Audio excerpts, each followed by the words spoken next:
Welcome friends, this is the continuation of our series DHTML. In this tutorial we will learn about event handling in DHTML. Without events there would be no dynamic HTML. So in DHTML the first D stands for dynamic, which refers to the event based programming model of the DHTML. So what is an event? Event is an occurrence of a process. For any dynamic mechanism, some kind of trigger is needed. There are two kinds of triggers for events. The first is user-generated. This type of triggers are like clicking the mouse or mouse up or mouse down events. These events are generated by the user. The other is system-generated. This type of events are like when the page is being completely loaded or the page is being unloaded, window is being closed and such. In scripting, you need a way to connect the occurrence of an event. That is, an element needs to subscribe to an event. Events are said to be bound to an element. An element may trigger events when you click it, or either you put the cursor on it, that is, you are putting your mouse on it.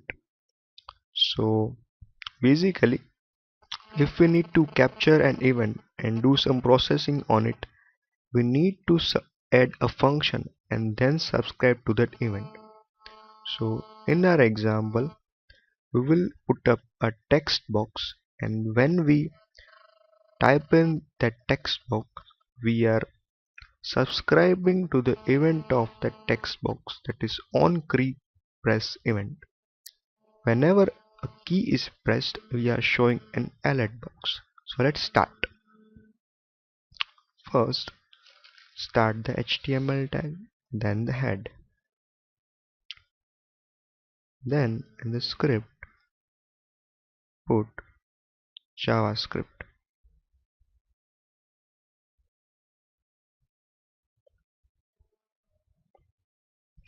Then there is the function. The function is called subscriber here.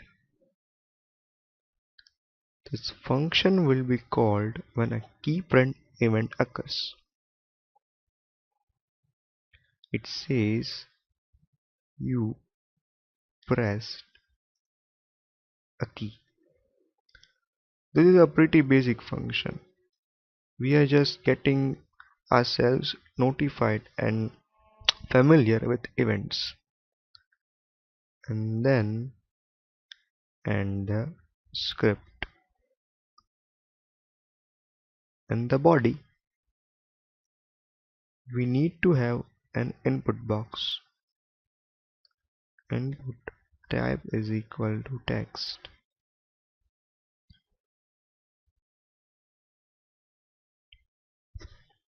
On key press event, a function needs to be called. The function we call is subscriber.